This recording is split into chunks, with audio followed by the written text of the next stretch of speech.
Buenas noches. Mi nombre es Rafael Torres, estudiante de Derecho octavo semestre. Eh, para esta oportunidad vamos a hablarle acerca del derecho internacional humanitario, específicamente de la Convención de Viena, donde vamos a dar respuesta a varios interrogantes con relación a la convención mencionada. Empezamos con un interrogante que abre la lista y que es el siguiente: que ¿a qué tipo de tratados se aplica a la Convención de Viena? ¿Qué acuerdos no están regidos por la Convención? Tenemos como respuesta a este interrogante que se aplicará a todo tratado que sea un instrumento constitutivo de una organización internacional y a todo tratado adoptado en el ámbito de una organización internacional, sin perjuicio de cualquier norma pertinente de la organización. El hecho de que la presente convención no se aplique ni a los acuerdos internacionales celebrados entre Estados y otros sujetos de derecho internacional o entre otros sujetos de derecho internacional ni a los acuerdos internacionales no celebrados por escrito no afectará, escuchen bien, no afectará, primero, al valor jurídico de tales acuerdos; segundo, a la aplicación a los mismos de cualquiera de las normas enunciadas en la presente convención a que estuvieran sometidos en virtud del derecho internacional, independientemente de esta convención. Tercero, a la aplicación de la convención a las relaciones de los estados entre sí en virtud de acuerdos internacionales. Otro interrogante al cual le damos respuesta es que ¿cómo se define tratado en los efectos de la convención en mención? Entonces nos indica la respuesta que un acuerdo internacional celebrado por escrito entre estados y regido por el derecho internacional, ya conste en un instrumento único o en dos o más instrumentos conexos y cualquiera que sea su denominación particular. ¿Qué otra definición de tratado conocemos? Bueno, tenemos que un documento en el que se recoge el acuerdo en materia política, económica, social, etcétera, entre dos estados. Esa es una de las otras definición que tenemos de tratados, en el caso de los tratados internacionales. ¿Cómo puede clasificarse los tratados de acuerdo con la doctrina internacional? Bueno, para dar respuesta a este interrogante hemos recogido la siguiente teoría: que desde el punto de vista material, los tratados se clasifican en tratados contrato y tratados normativos. Tenemos que los primeros tienen por objeto la realización de un negocio jurídico, son actos de carácter subjetivo que engendran prestaciones recíprocas a cargo de los estados contratantes. Esto es, dan nacimiento a obligaciones recíprocas entre las altas partes contratantes, pero no crean efecto de derecho con relación a los gobernados. Los segundos, es decir, los tratados normativos o tratados leyes, tienen por objeto el establecimiento de las reglas de derecho.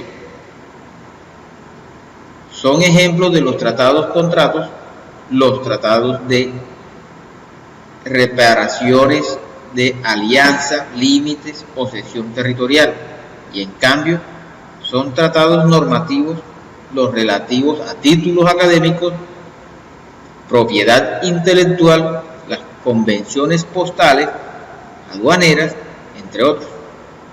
Desde el punto de vista formal se distinguen los tratados bilaterales celebrados entre dos estados de los tratados colectivos o multilaterales celebrados por un número mucho mayor de estados. Otro interrogante al que le damos respuesta es al que otro tratado se ocupa del derecho de los tratados, además de la Convención de Viena de 1969.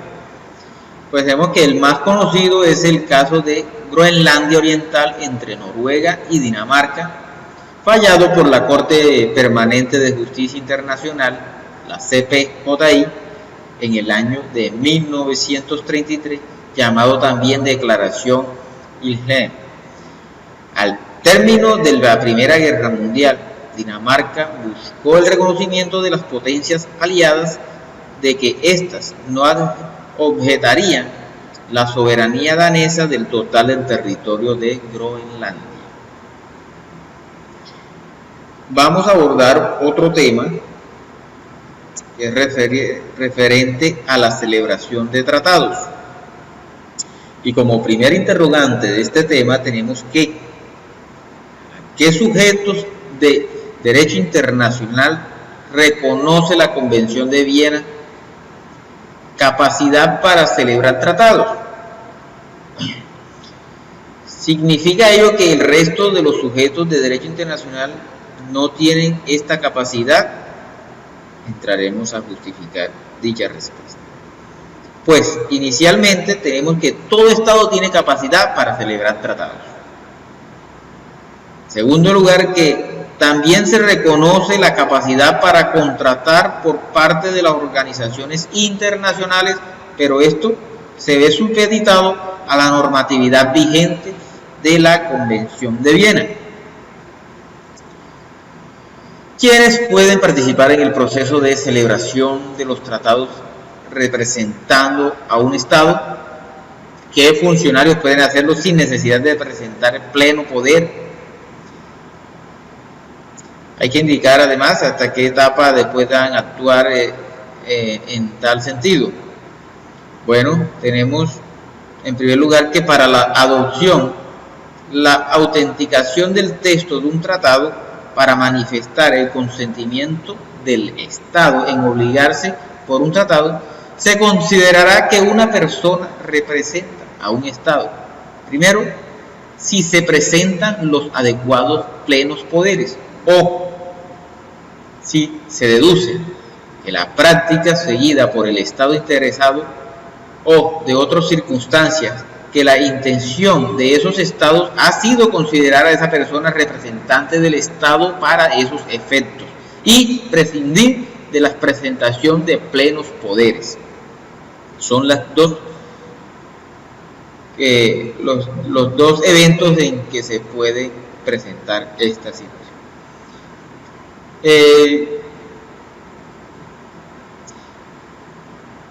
¿Hasta qué etapa se pueden actuar en tal sentido? Entonces tenemos que los jefes de estados, jefes de gobierno y ministros de relaciones exteriores, para la ejecución de todos los actores relativos a la celebración de un tratado. B. Los jefes de misión diplomática para la adopción del texto de un tratado entre el Estado acreditante y el Estado ante el cual se encuentran acreditados. Los representantes acreditados por el Estado ante una conferencia internacional o ante una organización internacional o uno de sus órganos para la adopción del texto de un tratado en tal conferencia, organización u órgano. ¿Cómo se adopta el texto de un tratado restringido y el de un tratado multilateral celebrado en una conferencia internacional donde participe un gran número de estados? Pues se adopta en la regla general por la totalidad de los estados que integren el tratado. Si se trata de un tratado multilateral, por la mayoría de 2/3 u otra cifra establecida por los estados votantes. ¿Cómo se autentica el texto de un tratado?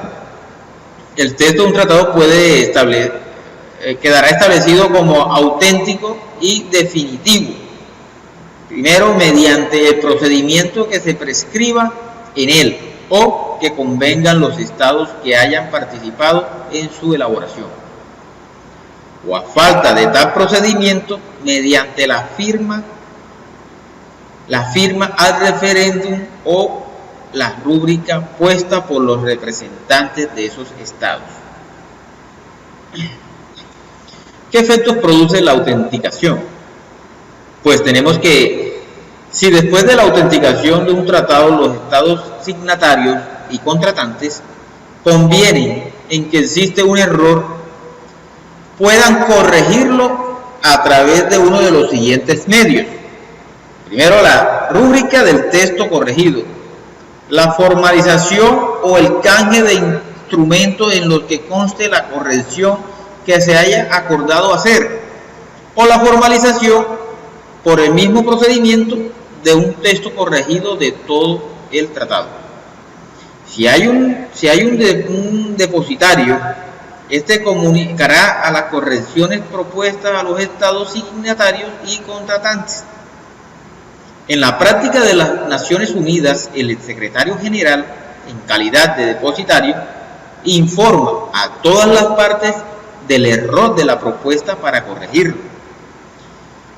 Si al expirar el plazo fijado ningún estado signatario o contratante pone objeciones, el depositario extenderá un acta de rectificación del texto y dará permiso para realizar las correcciones propuestas en el texto autenticado.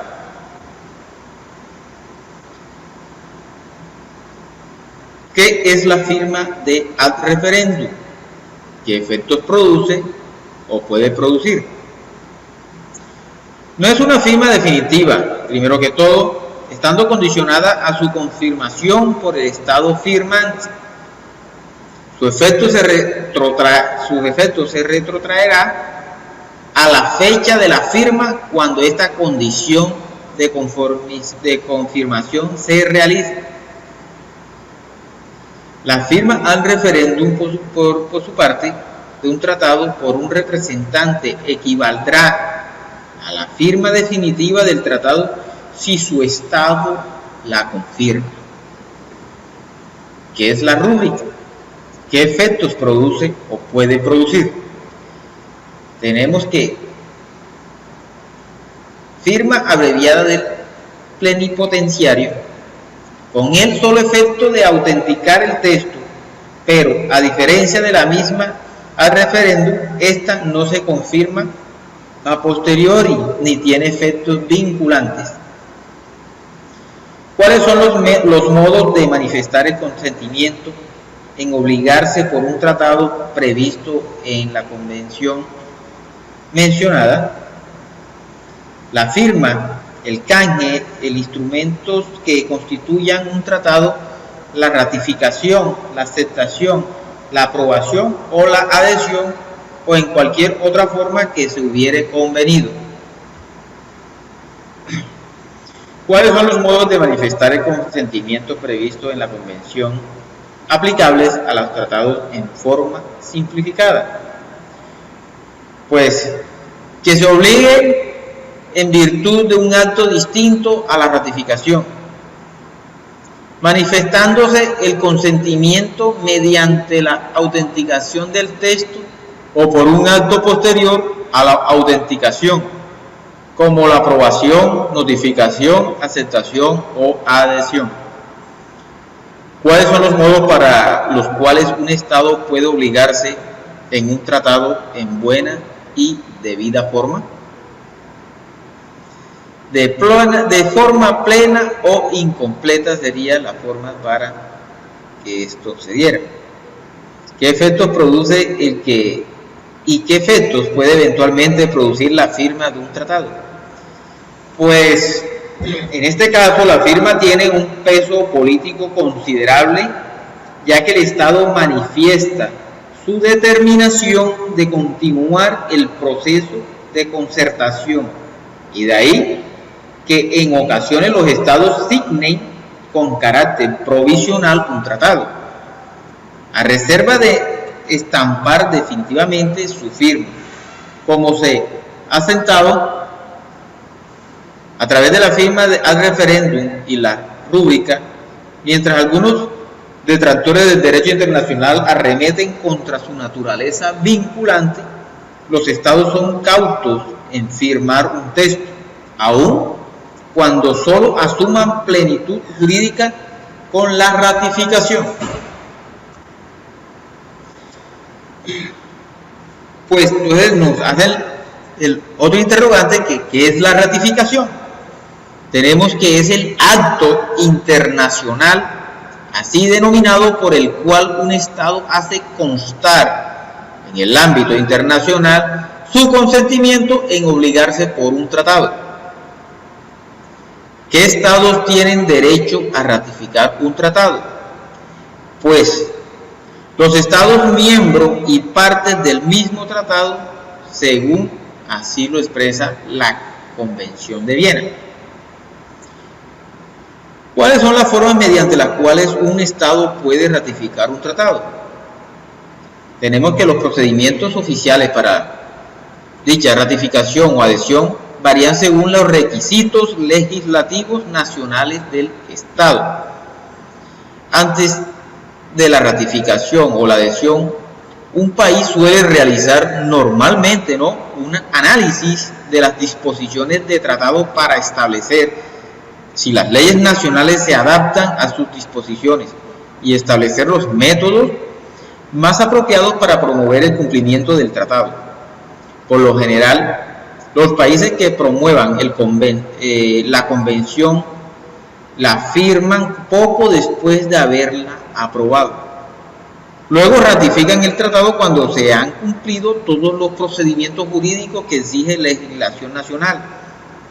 Otros estados pueden comenzar el proceso de aprobación nacional y adherirse al tratado una vez que se han cumplido los procedimientos nacionales sin necesidad de firmar el tratado.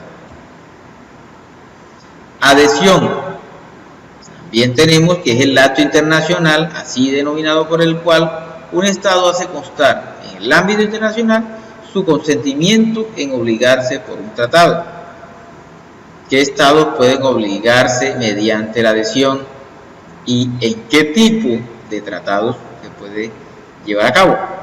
Entonces tenemos que el consentimiento de un Estado en obligarse por un tratado se manifestará mediante la adhesión a cuando el tratado disponga que ese Estado puede manifestar tal consentimiento mediante la adhesión. B. Cuando conste de otro modo que los estados negociadores han convenido que ese Estado puede manifestar tal consentimiento mediante la adhesión. Y C. Cuando todas las partes hayan consentido ulteriormente que ese Estado puede manifestar tal consentimiento mediante la adhesión.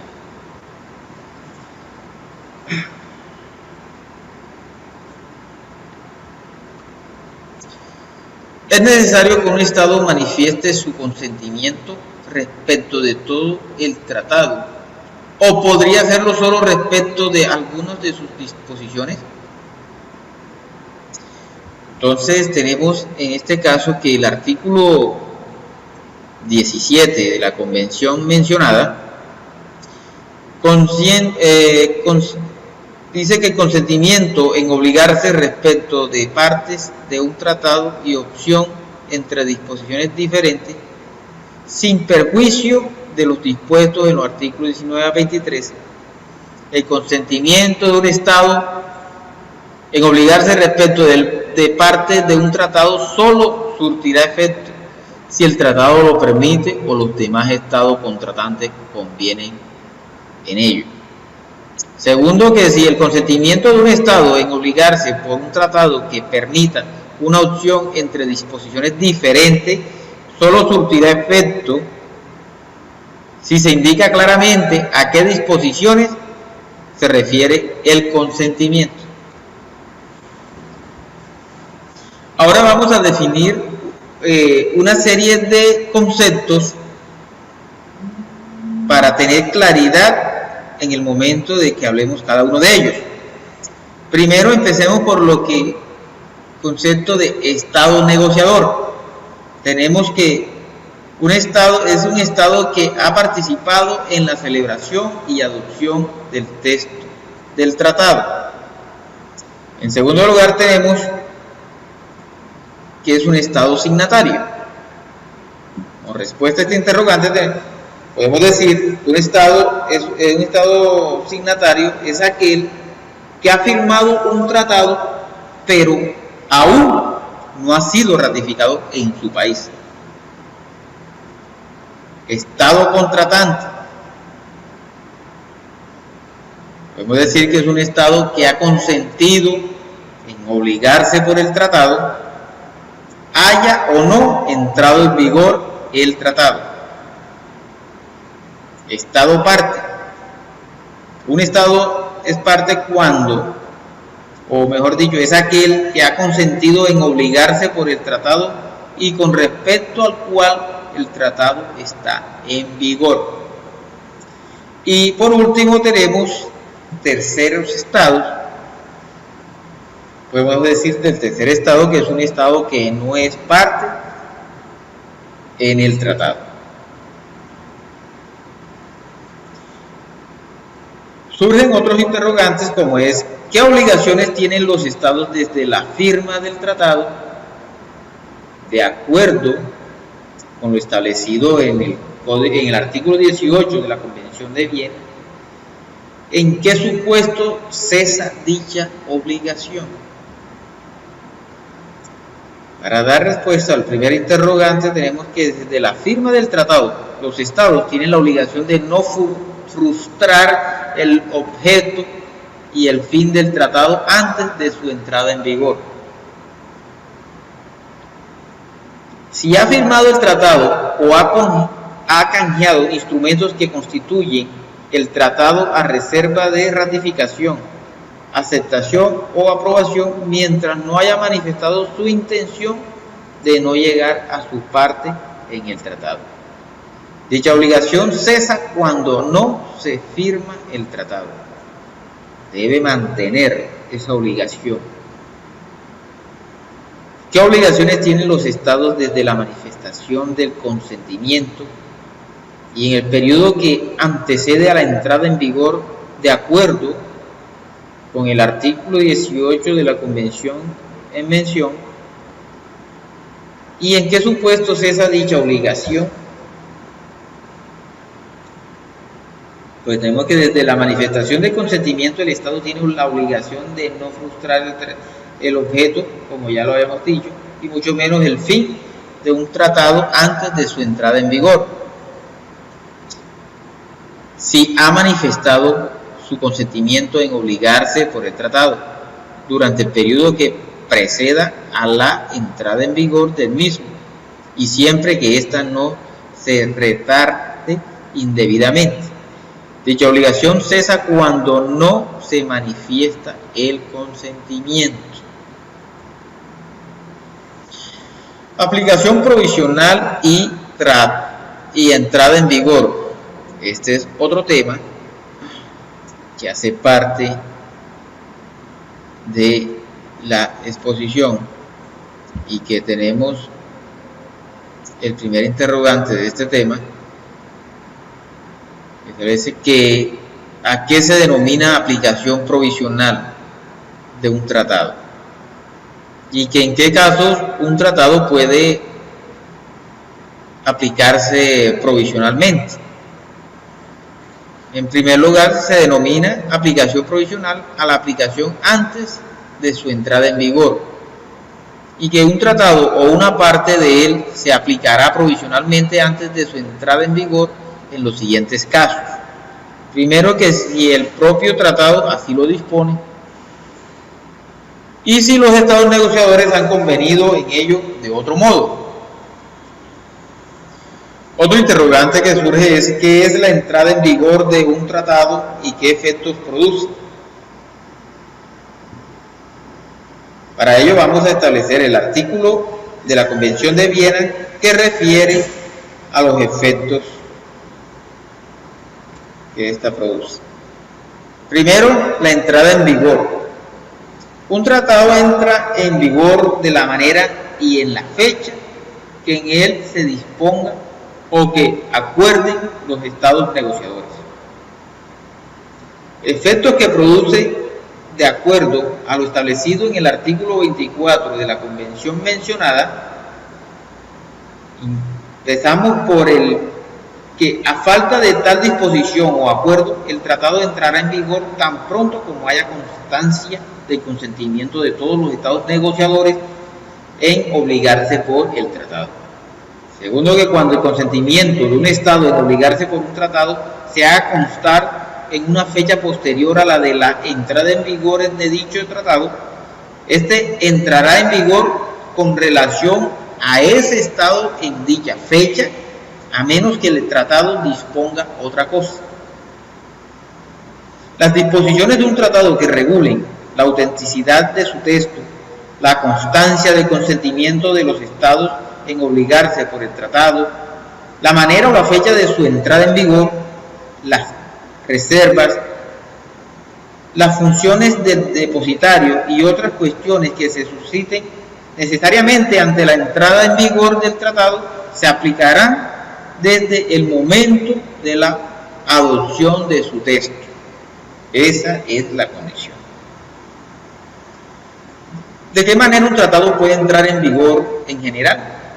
Pues un tratado puede entrar en vigor en general cuando un número determinado de estados haya depositado instrumentos de ratificación, aprobación, aceptación o adhesión en poder de depositario. ¿Y de qué manera un tratado puede entrar en vigor respecto de un estado en particular?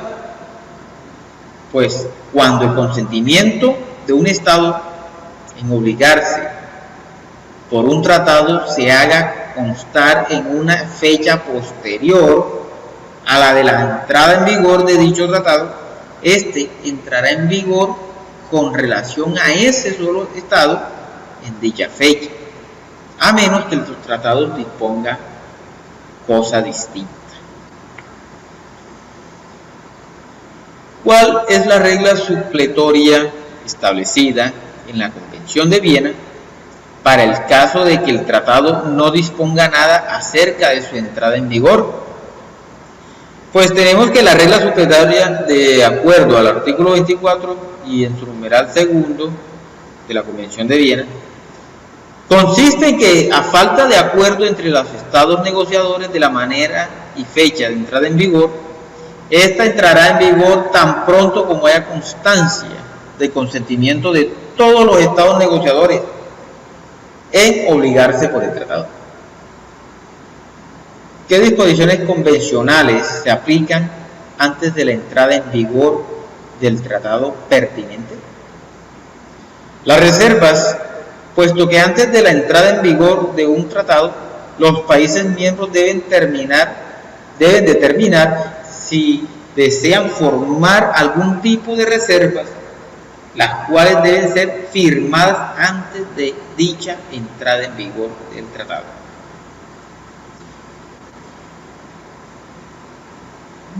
Para aclarar lo que es reservas, se tiende por ellas una declaración unilateral, cualquiera que sea su enunciado o denominación, hecha por Estado al firmar, ratificar, aceptar o aprobar un tratado o al adherirse a él, con objeto de excluir o modificar los efectos jurídicos de ciertas disposiciones del tratado en su aplicación.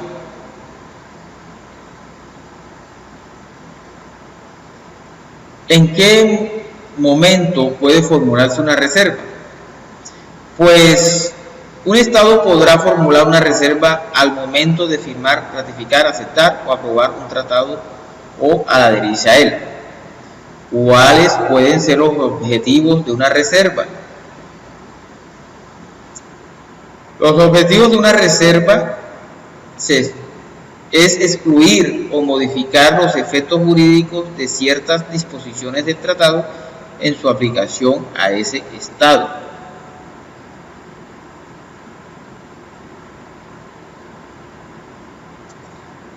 A ese Estado. ¿En qué caso pueden formularse una reserva? Requisitos. Las reservas pueden formularse en los siguientes casos: firmar, ratificar, aceptar o aprobar un tratado o al adherirse a él. Dice entonces otro interrogante que ¿qué tratados nos admiten reservas? Pues un Estado podrá formular reservas cuando en el momento de firmar, ratificar, aceptar o aprobar un tratado o de adherirse al mismo, a menos que la reserva esté prohibida por el tratado. Segundo,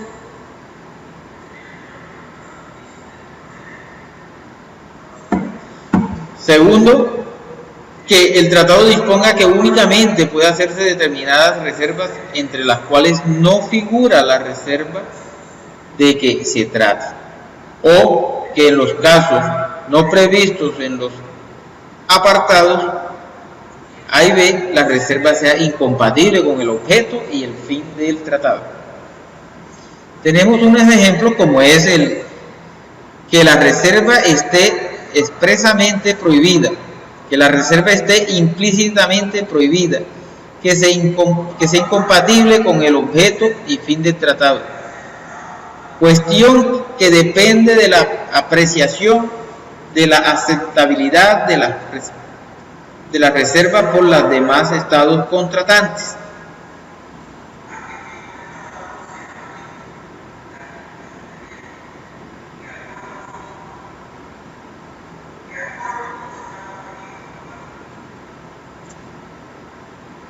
¿En qué casos la Convención de Viena exige la aceptación unánime de las reservas?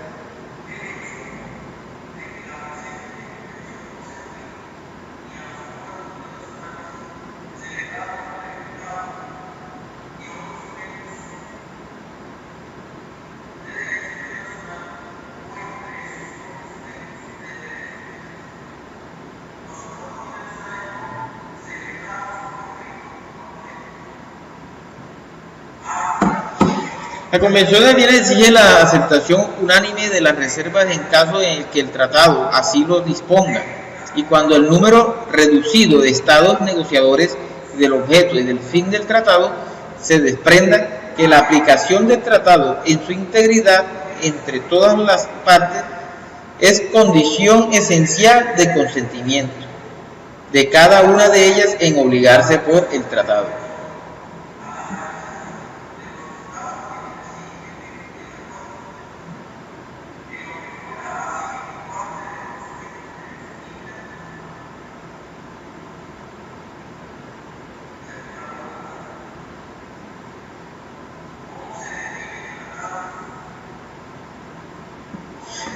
¿Qué efectos produce la aceptación de una reserva por parte de otros estados contratantes? Respecto a este estado reservante en la relación con el que acepta la reserva, está dispuesto en el artículo 21 y en sus numerales 1 y 2, el efecto será modificar con respecto al estado autor de la reserva en sus relaciones con esa otra parte las disposiciones del tratado a que se refiere la reserva en la medida determinada por la misma y en la misma medida en las relaciones de esa otra parte con el estado reservante. Esta norma es llamada reciprocidad de las reservas. Respecto a la otra parte, artículo 21, párrafo 3, no modificará la disposición del tratado en lo que respecta a las otras en el tratado en su relación inter se. Explique la forma por la cual puede aceptarse una reserva. La aceptación de la reserva además de expresa y por escrito. Artículo 23, numeral 1 del Convenio de Viena. puede ser tácita, la cual puede darse cuando, agotado un término de 12 meses, sin que los contratantes formulen objeción, e implícita cuando un sujeto obliga por el tratado sin objetar las reservas previamente formuladas. En este caso, debe haberse agotado con anterioridad el plazo de 12 meses desde la recepción de la comunicación de la reserva, pues de no ser así, la regla sería injustificadamente discriminatoria. ¿A qué se denomina objeción de una reserva? ¿Cómo puede objetarse una reserva?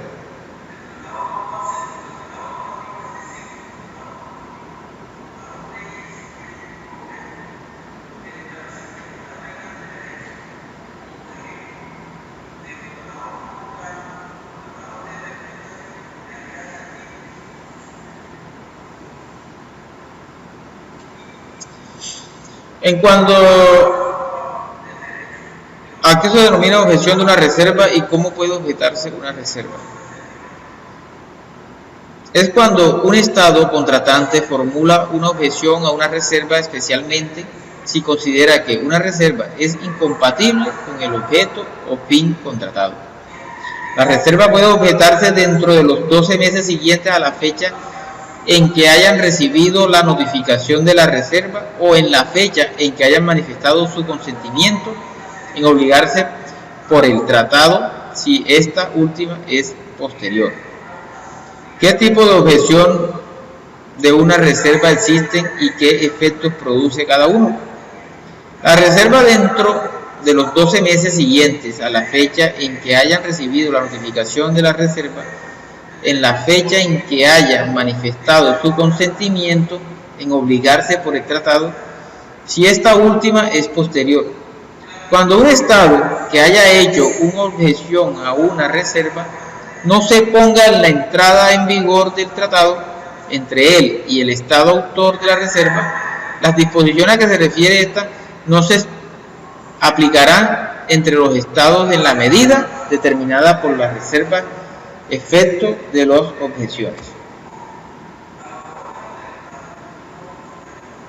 ¿Qué relación existe entre un Estado parte que acepte o que aceptó u objetó una reserva de otro Estado respecto de cualquier otro Estado parte del tratado en que no formule ningún tipo de reservas? Se entiende aceptada, tiene los mismos efectos de no objetar. ¿Cómo deben formularse las reservas? Las reservas podrán formularse en el momento de firmar, ratificar o aceptar, aprobar tratado o de adherirse al mismo. ¿Cómo deben formularse las objeciones a la reserva? Las objeciones a la reserva podrán objetarse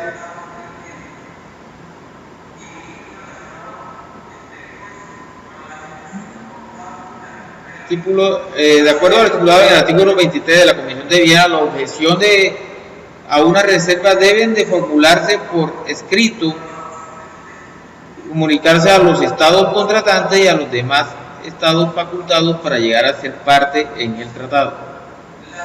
¿Pueden retirarse las reservas? Sí. Retirarse las reservas, en caso afirmativo de reserva, se requiere de la conformidad de algún estado u órgano.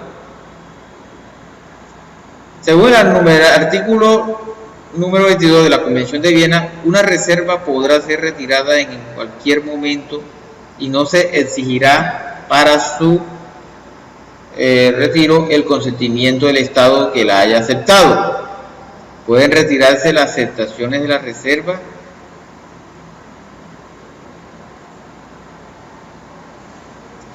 sí puede, se requiere que sea aprobada y ratificada por las partes.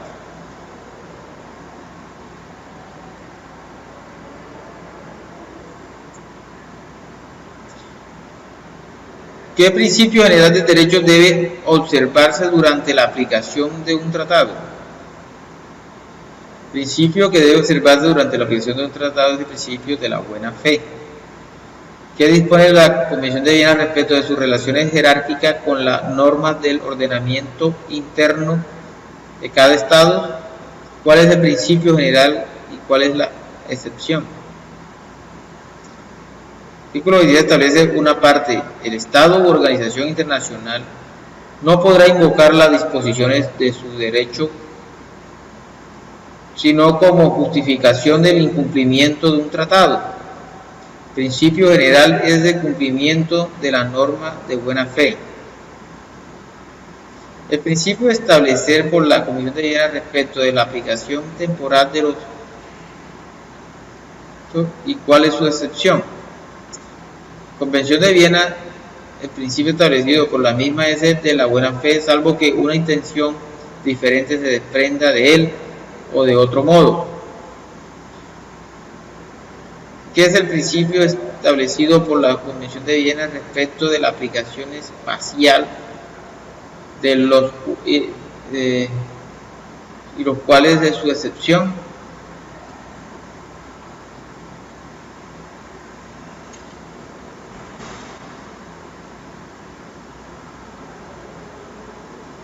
¿Cuáles son los métodos de interpretación complementarios? ¿En qué casos se puede acudir a ellos? Los métodos de interpretación complementarios, según el artículo 32 de la Convención de Viena, son los siguientes: deje ambiguo u oscuro el sentido, o conduzca a un resultado manifestamente absurdo o irrazonable. Además de esto, se podrá acudir a ellos, en particular a los trabajos preparatorios del tratado y a las circunstancias de su celebración, para confirmar el sentido resultante de la aplicación del artículo 31. Es decir, que los estados pueden acudir a estos medios de interpretación complementario si se quiere confirmar la interpretación obtenida de la aplicación de los principios principales, o si de la aplicación de los principios principales obtenemos un resultado ambiguo, oscuro, absurdo o irrazonable. El propósito de esta última disposición es limitar la aplicación de estas dos reglas complementarias a los casos estrictamente necesarios, evitando su manipulación para forzar interpretaciones de parte.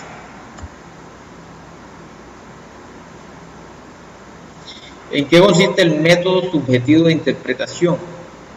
¿Qué artículo inciso de la Constitución de Viena se hace referencia a él? Consiste en la búsqueda de la intención de las partes y utiliza el texto, pero además los antecedentes de la negociación, interpretación práctica de las partes, el análisis del objeto principal del tratado, etc. Se hace referencia a él en los artículos 31 y inciso segundo de la Convención de Viena, que es una declaración interpretativa. ¿En qué diferencia de una reserva? ¿Qué párrafo e inciso del artículo 31 se refiere a las declaraciones interpretativas? Bueno, se entiende por declaración interpretativa una declaración unilateral, cualquiera que sea su enunciado o denominación, hecha por un Estado o por una organización internacional, con objeto de precisar o aclarar el sentido o el alcance que ese Estado o esa organización internacional atribuye a un tratado o a algunos de sus disposiciones. La diferencia existente entre estas es que la reserva se encuentra regulada en la Convención de Viena, mientras que las declaraciones interpretativas no lo están. ¿Qué diferencia hay entre una versión del tratado en idioma distinto del autenticado y el texto autenticado? Una versión del tratado en idioma distinto de aquel en que haya sido autenticado, el texto será considerada como texto auténtico únicamente si el tratado así lo dispone o las partes así lo convienen. Se presumirá que los términos del tratado tienen en cada texto auténtico igual sentido. ¿Qué sucede si un tratado ha sido autenticado en varios idiomas? cuál de ellos prevalece en caso de que se presenten contradicciones. Si ha sido autenticado en más de un idioma, el texto hará fe en cada uno de esos idiomas y en caso de existir alguna discrepancia, prevalecerá uno de los textos que el tratado disponga o las partes convengan. ¿Qué dice la Convención de Viena en cuanto a la interpretación del texto igualmente auténticos en distintos idiomas en los que hayan una diferencia de sentido en alguna de sus disposiciones? La Convención dice que en estos casos se adoptará el sentido que mejor concilie esos textos, teniendo además en cuenta el objeto y fines del tratado. Tratados y terceros estados. Se entiende por terceros estados, según la Convención de Viena, a aquellos estados que no hacen parte del tratado. Los principios generales que establece la Convención de Viena respecto al tercer estado, este principio consiste en que un tratado no crea obligaciones ni derechos para un tercer estado sin su consentimiento. ¿Qué requisitos deben darse según la Convención de Viena para que un tratado otorgue derechos a terceros estados? ¿Cómo podrán revocarse tales derechos? La Convención de Viena puso las siguientes condiciones a las estipulaciones a favor de terceros estados: que exista la disposición en el tratado, se entienda que en su forma expresa, que los estados partes hayan tenido intención de conferir un derecho a un tercer estado, a un grupo o a todos los estados, que el tercer o terceros estados asistan al beneficio concedido. Su asentimiento no tiene que ser necesariamente justo, ya que se presume mientras no haya indicaciones en contrario o el tratado disponga otra cosa. Que el tercer estado cumpla las condiciones que para el ejercicio del derecho se estipulen en el tratado o que diante se establezcan sobre las bases del mismo, secar los derechos originados en su tratado a favor de terceros. Se requiere el consentimiento del tercer estado. Si tal derecho se creó con intención que no fuera revocable o modificable. ¿Qué requisitos deben darse según la Convención de Viena para que un tratado imponga obligaciones a los estados? ¿Cómo podrán revocarse tales obligaciones? Requisitos según la Convención de Viena son los siguientes: que las partes del tratado tengan la intención de crear una obligación para el tercer estado. El tercer estado acepte de forma expresa y por escrito la obligación. Revocar o modificar una obligación se requiere el consentimiento, no se dice si expresa o tácita, de todas las partes en el tratado y del tercer estado, a no ser que conste que hubiera convenido otra cosa al respecto.